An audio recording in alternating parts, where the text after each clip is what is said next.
다양한 과연 이런 상황 속에서 우리가 미래교육을 이야기하면서 좀 생각해 볼 필요가 있는데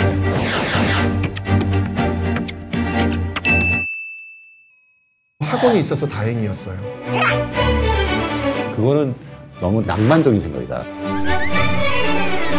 인터넷 환경조차 돌아가지 않는 이런 환경? 소름 돋았다.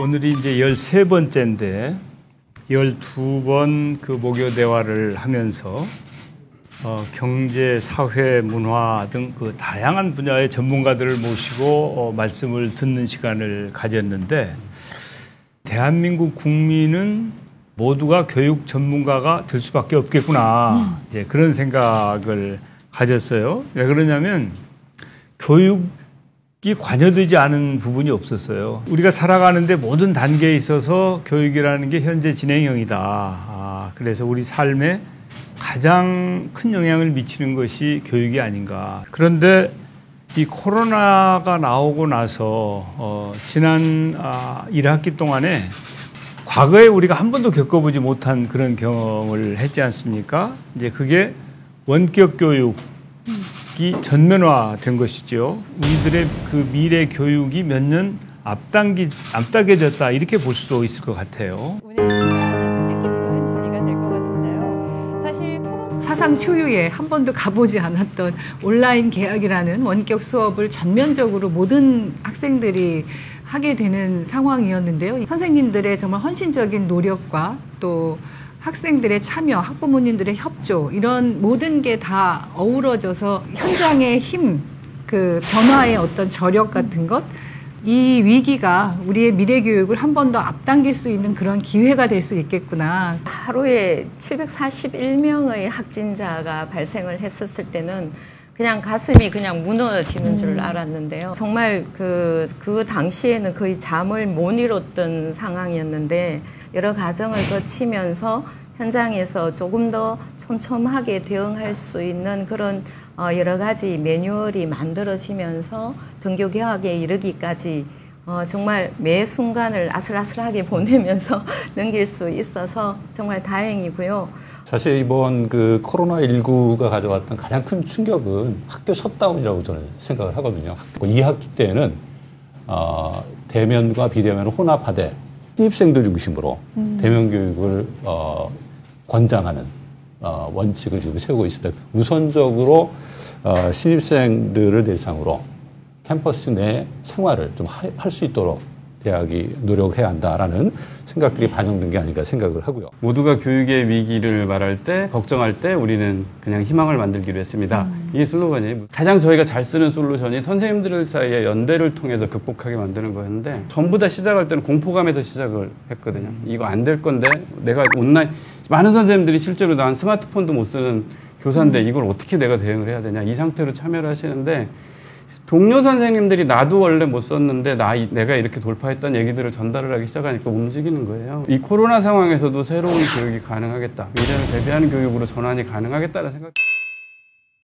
학생들이 직접 만나고 있는 최태성 선생님께 좀 여쭤볼게요. 해외 사례는 한 원격 수업을 할 때 학생들이 출석률이 한 60% 정도 된다고 합니다. 근데 우리는 거의 99%의 학생들이 이제 참여하는 그런 출석률을 보였고 90% 이상의 아이들이 온라인 교육에 참여했다고 하지만 실질적으로 얼마만큼 그 온라인 교육을 통해서 배웠느냐 이 문제를 좀 우리가 짚고 넘어가야 한다. 혁신을 이루려면 뭘 봐야 되냐면 본질을 봐야 된다. 새로운 도구나 공학이 혁신을 가져오는 건 아니다. 혁신 내 본질이라고 하는 말씀을 하셨는데 네. 지금 문제가 되는 건 수업을 하고 말고의 문제가 아니라 교육의 질이 후퇴하고 있는 게 문제다라고 얘기를 해요. 온라인 수업으로 넘어가는 교과 교육을 어떻게 하느냐의 문제가 아니라 이게 진짜로 미래에 필요한 능력을 길러줄 수 있는 교육을 하느냐 못하느냐의 문제를 주목하고 그걸 계속 방향을 제시하고 있었는데 온라인 상황으로 넘어가면서 그 방향성을 놓치기 시작했다는 얘기를 해요. 5월 말에 미국에서 조사한 바에 의하면 연소득 2만 5천 불 이하인 가정하고 가정 연소득이 10만 불 이상인 가정하고 학생들의 온라인 참여 시간을 비교를 해봤더니 10배 차이가 납니다. 취약계층의 아이들이 이 온라인 교육을 통해서 학습 격차가 커지게 되면 이 일탈이나 학교 중도 탈락의 가능성에 빠질 가능성이 높다.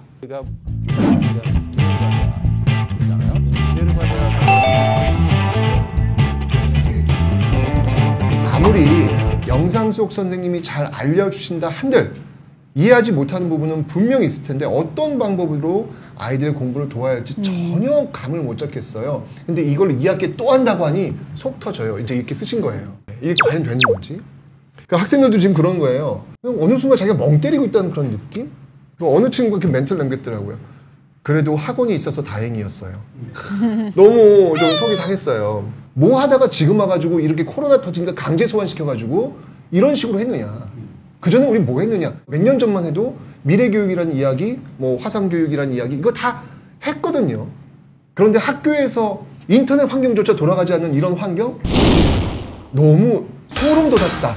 적으로 많이 만들고 계시더라고요. 그래서 지금 2학기에는 우선적으로 이렇게 격차 해소를 위한 실제적인 방안들을 다 교육청이나 이제 학교별로 하고 있는 것들을 사례를 모아서 공유하고 좋은 사례들이 전파될 수 있도록 하는 걸 지금 이제 우선 하고 있고요. 중요한 거는 그 본질적으로 양질의 컨텐츠를 어떻게 차별 없이 제공할 것인가. 그 문제에서 선생님들의 이 컨텐츠 생산 능력이 처음에 시작할 때 한 230만 건? 2,500만 건이 됐어요. 2학기 때에는 수업의 전문성을 높여주면서도 아이들에게 정말 다양하고도 양질의 그런 컨텐츠들을 제공할 수 있도록 하는데 지금 교육감님들과 머리를 맞대고 지혜를 모으고 있는 중이라는 말씀을 드립니다. 네, 진짜로 그렇게까지 하려고 한 게 아니라 어쩌다 보니 얽혀들었어요. 교육 격차에 대한 준비가 되게 중요하다. 이 취약계층 아이들이 조기부터 좀 필요한 교육적 도움을 받을 수 있는 지원 시스템을 사회적으로 어떻게 구축할 거냐.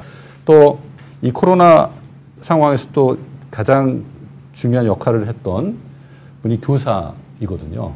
수능에서 상위 뭐 3% 위에 해당하는 학생들이 교직에 오니까 우수교사 확보에 문제가 없을 거다 생각하는데 그거는 낭만적인 생각이다라고 생각을 해요. 교직에 대한 매력이 점점 떨어지고 있습니다. 사실 소명의식이라든지 열정이 많이 줄어들고 있다라고 하는 것이 학력 과잉이다라고. 너무 똑똑한 사람이 와가지고 현장에 적응을 못한다. 좋은 교사들, 열정 있는 교사들을 계속 유입시키고 지속할 수 있는 시스템을 우리가 어떻게 만들 거냐. 지식을 전달하는 것도 중요하지만 그거보다는 첫째는 내가 하고 싶은 게 뭔가를 찾아내도록 해주는 일. 그리고 또 내가 잘 할 수 있는 게 무엇인가를 깨닫게 하는 일.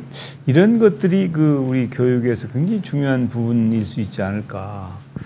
또 하나는 여러분들께서 강조하신 것처럼 교육의 불평등을 어떻게 해소할 것인가.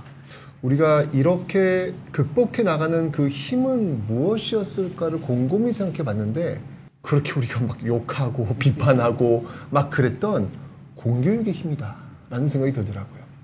그 공교육의 힘을 통해서 우리는 알게 모르게 그 연대와 협력이라고 하는 것들을 배워왔던 거예요. 그저 그 대학에만 목매여 있는 이런 사회적 전반 분위기에서 이젠 좀 탈피해야 되지 않을까. 학생들도 학교에서 학생다움을 배우는 게 아니라 사람다움을 배울 수 있는 그런 공간. 근데 학교만큼은 실패해도 괜찮은 그런 공간으로 남아있는 것. 민주시민으로 성장할 수 있는 공간으로 만들 수 있는 것. 이런 것들이 저는 미래 교육의 본질이라는 생각이 드는 것이죠. 핵심이 사실은 역량교육인 거거든요. 진짜로 살아남을 수 있는 능력, 진짜로 세상에서 문제를 풀어갈 수 있는 능력을 길러줘야 된다는 거고 그 안에 들어있는 강조하고 있는 본질이 뭐냐? 학생들의 주도성을 중심으로 하는 교육이어야 된다. 학교에서 배운 내용 80%에서 90%는 애들이 졸업하고 가면 소용없을 거다. 그럼 뭘 가르칠 거냐? 자기주도성이에요. 내가 내 삶의 주인이기 때문에 내가 어떤 일에 대해서 계획하고 집행하고 평가하고 거기에서 책임과 결과를 가져가는 것. 그것이 학교 교육부터 이게 체계화되어 있어야 돼. 한 가지 또 이 사회 특징을 좀 말씀드리면 다양성이 증가할 거다. 서로 다른 사람들끼리 모여서 여러 가지 일들을 만들어 갈 텐데 그 과정에서 가져야 될 게 뭐냐. 바로 타인에 대한 존중이다. 대학에 꼭 가지 않더라도 그 다양한 자기 스스로의 경험 속에서 나의 진로를 스스로 선택하고 결정하고 그 길을 찾아서 갈 수 있도록 아이들에게 다양한 기회들을 제공하는 그런 교육과정이 필요하다고 보고 있고요. 가장 중요하게 자기가 정말 하고 싶은 것, 자기가 잘할 수 있는 것들을 찾아내는 과정에 다양한 것들을 제공할 수 있도록 저희가 그렇게 제도의 개선부터 시도교육청과 함께 노력하고 있다는 말씀 드립니다. 날 셀 때까지 말씀들 다 들어도 좋을 정도로 아주 주옥 같은 말씀들을 해주셔서 우리 유은혜 부총리께서 정책에 잘 반영하면 좋지 않을까 그런 생각이 들고요. 위기는 뭐 곧 기회다라는 얘기를 우리가 항상 하는데 어쩔 수 없이 우리가 실행한 비대면 교육 경험을 잘 살려서 잘 발전시킨다고 하면 아마 앞으로 우리가 그 혁신적인 미래 인재를 양성하는데 크게 도움이 될 수도 있지 않겠냐 그런 기대를 가지면서 앞으로 이제 이 학기에도 우리 선생님들 또 학부모들 힘들지만 우리 아이들 잘 키우는데 힘과 지혜를 모아 나갑시다 이렇게 제안하고 싶습니다. 오늘 너무 귀한 말씀들 정말 감사합니다.